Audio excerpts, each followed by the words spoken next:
What artificial intelligence means is accumulation of information, analyzing it and projecting it the way you want at a given moment will no more be considered as a valuable thing in human faculty. Many of you will be out of your occasion unless you do something that a damn machine cannot do. You must be able to do something beyond your intellect. Human being has many layers of intelligence. Intellect is only a small part of it.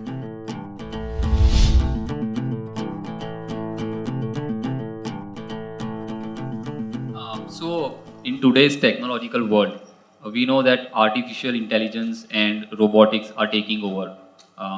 Those are the cutting edge technologies. So, what is your take on the interaction of such technologies with the intersection of such technologies and ancient practices such as meditations and yoga? Are you sure I'm real? Because last year and a half, they've been inviting me to speak in all sorts of artificial intelligence conferences in the world. I was just surprised, why are they asking me to come and speak about artificial intelligence, because I'm not an expert in the field, nor am I an artificial intelligence. So I asked them in one of the conferences, it was in St. Petersburg, I said, why are you guys inviting me to all these artificial intelligence conferences? I'm a natural intelligence, not an artificial intelligence. They said, the problem is, what are we going to do? We're going to lose our jobs. These are all professors in big universities, in MIT and in Harvard and these kind of places. They're asking me, what are we going to do in another 10 years' time? Because everything that we know, everything that was sacred till now, suddenly is going to be there on a little gadget.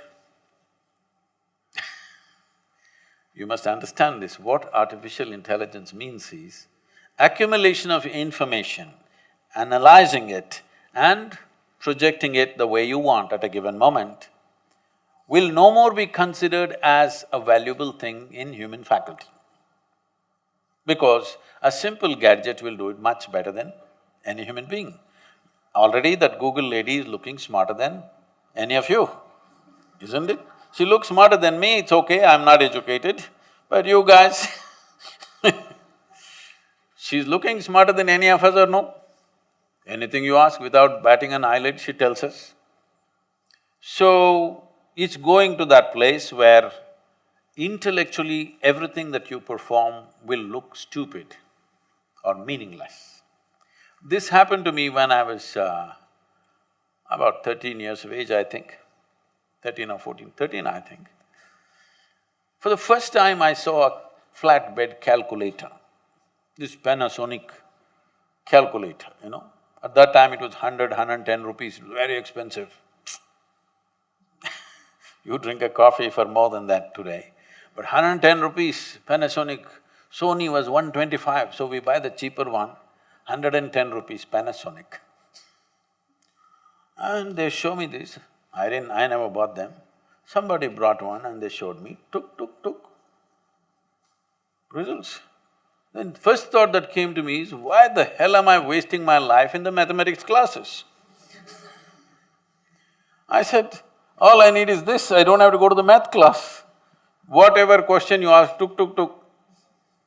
A 100-rupee thing can tell you why this torture for 10 years, going through this arithmetics and mathematics and all kinds of things. It can even do sin theta, cos theta, whatever nonsense you want. Then only I thought, we must make a big machine which does all this rubbish so that I don't have to go to school. At last, the dream is coming true. In the next 10-15 years, the education as you know it, professions as you know it today will become meaningless, because right now, they've created these machines. Right now, we are still kind of obsessed with creating machines which look like us, which is unnecessarily complicating. It can be a square box which walks everywhere and does everything we do, it's too insulting for human intelligence.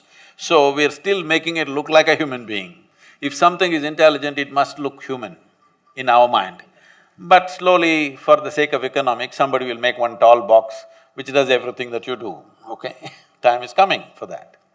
So once this happens, many things that we are spending years on learning will be meaningless. Now they built a thing, I was meeting this one top real estate guy in Russia. They're designing something that if a customer comes and says, what kind of house I want, what is my aesthetics, what is my culture, what I like, how it should be, and what's my budget. A machine designs a complete house, 10 different alternatives that you want, including paintings, hangings in the wall, the furniture, the works.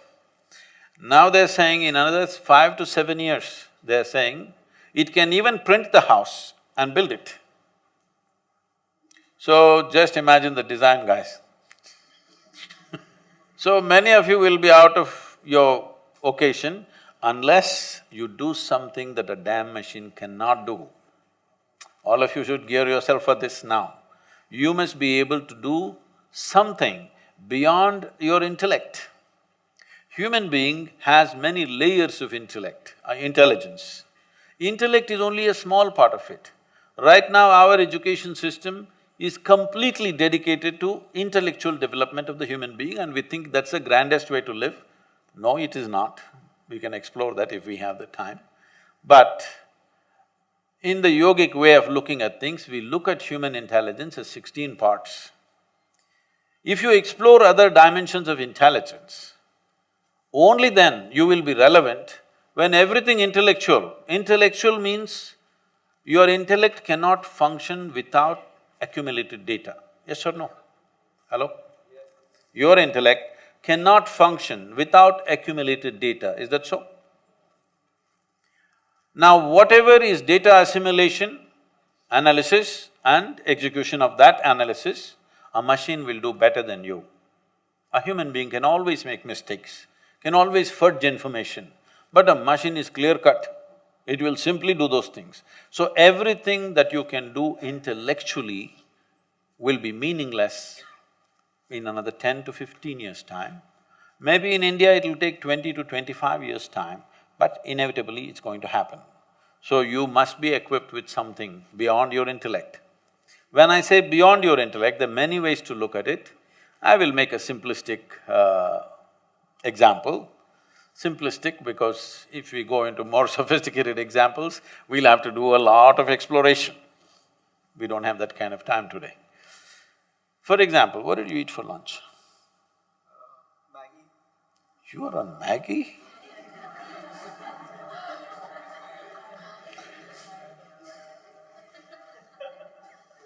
Can't you… somebody take care of his nourishment? He's on Maggie? Okay, even if you eat the noodle, a noodle doesn't look like him, doesn't feel like him, nothing.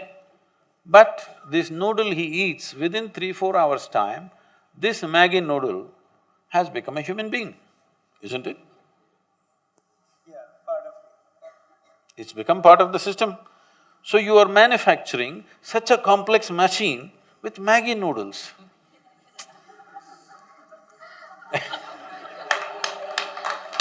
This is like a 3D printer. You put Maggi noodles into it. No, I am not made of Maggi noodles, okay? I eat better than that.